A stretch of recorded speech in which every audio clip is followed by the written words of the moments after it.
couple of guys in an office called themselves the breakfast billionaires. None of them had a cent to their name, but they said it anyway. 18 months later, one of them turned 180 million payout into Tesla and SpaceX. This is what happens when you surround yourself with killers. You're forced to level up or just get left behind. In our lifetime, we've seen some good teams, we've even seen some great teams. But today, I'm going to walk you through what separates a great team from a legendary one. Some of your best memories in life comes from these teams. So, what separates them?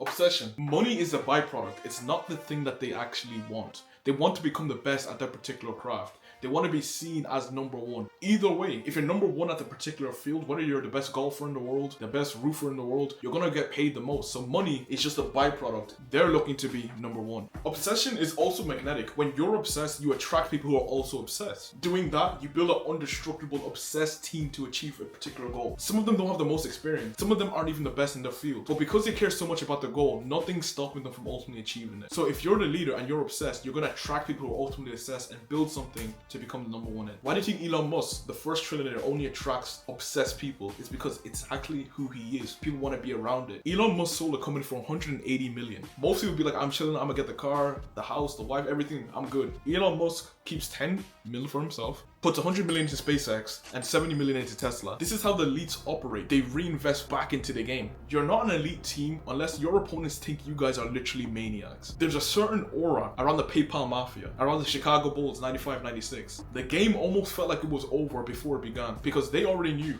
they, one, weren't better than them, two, weren't as obsessed as them, and three, didn't have the belief in themselves that they were the best. That's why these legendary teams would dominate. Some of them were going through family issues, personal issues, but it didn't let them stop them from becoming the great at their sport. The next thing is standards and accountability. It's very, very difficult in order for you to improve without a partner. Messi had it with Iniesta, Elon Musk had Peter Thiel, and Gabriel Azar had you guys.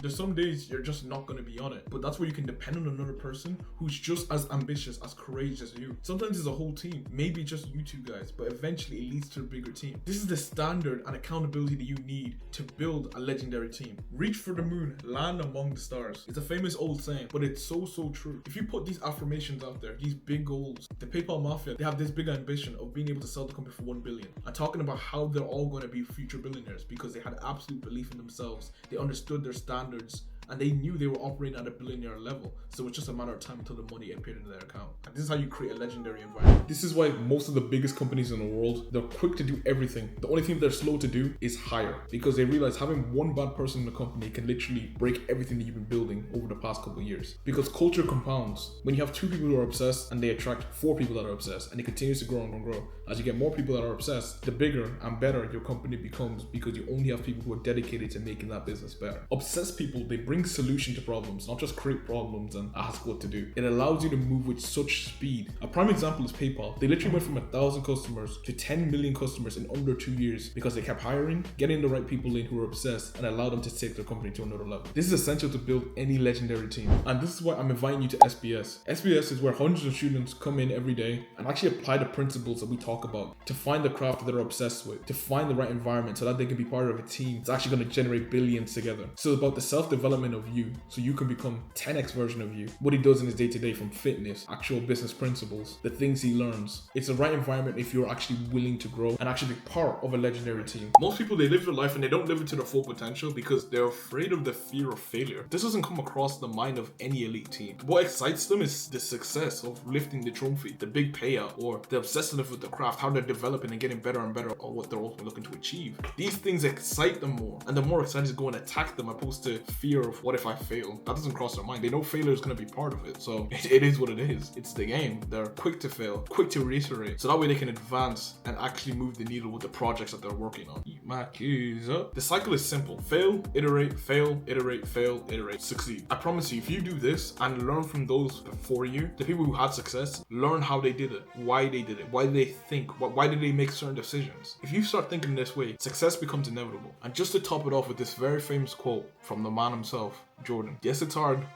but it's very, very doable. So let's do it, guys. Peace.